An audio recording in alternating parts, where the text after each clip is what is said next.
दिल्लीतील दडपशाही विरोधात बुलढाण्यात संताप.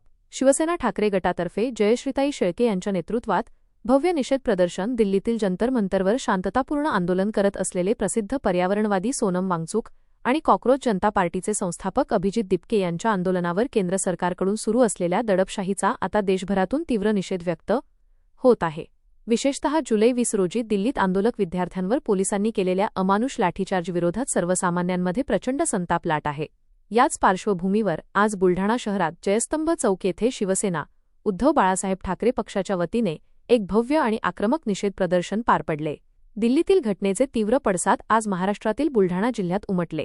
शिवसेना उबाठा पक्षाच्या नेत्या जयश्रीताई शेळके यांच्या आक्रमक नेतृत्वाखाली हजारो कार्यकर्ते आणि नागरिक आज रस्त्यावर उतरले.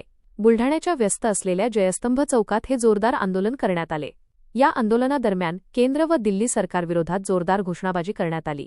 विद्यार्थ्यांचा आवाज दाबण्याचा प्रयत्न खपवून घेतला जाणार नाही, असा इशारा यावेळी नेत्यांनी दिला. दिल्लीत विद्यार्थ्यांवर जी दडपशाही आणि अमानुष लाठीमार झाला त्याने लोकशाहीच्या सर्व मर्यादा ओलांडल्या आहेत, असा सूर यावेळी उमटला. दिल्लीत विद्यार्थ्यांवर आणि आंदोलकांवर झालेल्या या क्रूर हल्ल्यानंतर देशभरातून जनक्षोभ उफाळून आला आहे. आता सवाल हा उपस्थित होतोय की विद्यार्थ्यांच्या न्याय्य मागण्यांकडे दुर्लक्ष करून दडपशाही करणाऱ्या सरकारवर जनता आणि देश काय ॲक्शन घेणार. या संपूर्ण आंदोलनामुळे बुलढाण्याचे राजकारण चांगलेच तापले आहे. देशाच्या राजधानीमध्ये मागील कित्येक दिवसांपासून लाखो विद्यार्थी आंदोलन करतायत. सोनमजी वांगचुक आणि अभिजित दिपके यांना त्या ठिकाणी मोठ्या प्रमाणात त्रास दिला जातोय आणि आपण पाहिलं की परवाच्या दिवशी खूप मोठ्या प्रमाणात अमानुषपणे लाठीचार्ज या विद्यार्थ्यांवर करण्यात आला. शांततेच्या मार्गाने सुरू असलेल्या आंदोलनामध्ये इतका अमानवीय पद्धतीने लाठीचार्ज केला, त्याचा आम्ही निषेध या ठिकाणी करतोय. आदरणीय पक्षप्रमुख उद्धव बाळासाहेब ठाकरे यांनी महाराष्ट्रामध्ये सगळ्यात पहिल्यांदा सोनमजी वांगचुक यांच्या आंदोलनाला पाठिंबा दिला आणि आज बुलढाणा जिल्हा शिवसेना उद्धव बाळासाहेब ठाकरे पक्ष आणि सगळे इतर आमचे समविचारी संघटना, सगळे नागरिक, अनेक विद्यार्थी आज या ठिकाणी रस्त्यावर उतरलेले आहेत.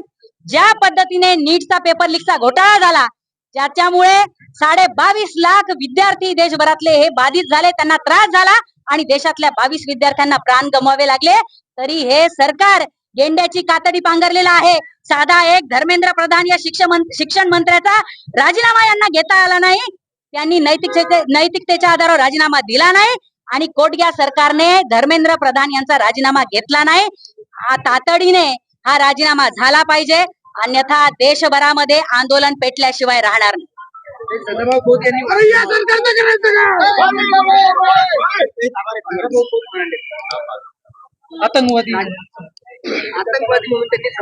मला असं वाटतं की हे शेतकरी बांधवांचा फायदा घेऊन त्यांच्या आंदोलनावर स्वतःची राजकीय पोळी शेकणारे तथाकथित भोंदू शेतकरी नेते यांनी आधी हे तपासलं पाहिजे की या राज्यामध्ये दर दिवसाला 8 शेतकरी आत्महत्या करतात. आज देशातल्या 22 विद्यार्थ्यांनी आपले प्राण गमावले आणि त्या ठिकाणी आंदोलन करणाऱ्या विद्यार्थ्यांना महाविकास आघाडीला तुम्ही अतिरेकी म्हणता, आतंकवादी म्हणता. अरे लाज वाटली पाहिजे तुम्हाला. या लोकांनी, आता राज्यातल्या लोकांनी हे लक्षात ठेवलं पाहिजे, देशातल्या लोकांनी हे लक्षात ठेवलं पाहिजे की या देशातल्या विद्यार्थ्यांच्या बाजूने कोण उभं राहत आहे आणि अंधभक्त आणि धर्मेंद्र प्रधानची पाठीराखण करणाऱ्याच्या बाजूने कोण उभं राहत आहे, याची पारख आता देशातल्या नागरिकांनी केली पाहिजे.